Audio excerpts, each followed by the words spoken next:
मुंबईमध्ये गारठा वाढला, तापमानात सातत्यानं घट, थंडीमुळे मुंबईकरांना उकाड्यापासून काहीसा दिलासा.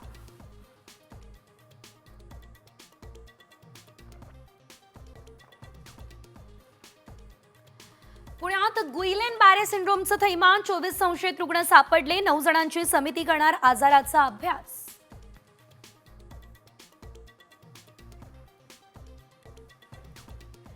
मुंबईकरांचा रिक्षा टॅक्सी प्रवास महागण्याची शक्यता, परिवहन खात्याचा 3 रुपये भाडेवाढीचा प्रस्ताव.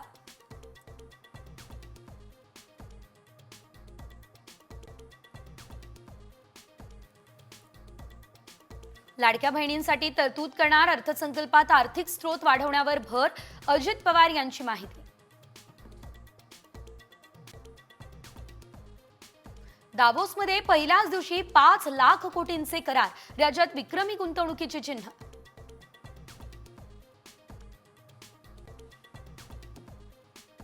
देशाच्या राजकारणात मोठी उलथापालथ होणार, ठाकरे पवार केंद्रात भाजपसोबत जाणार, बच्चू कडूंचा हा खळबळजनक दावा.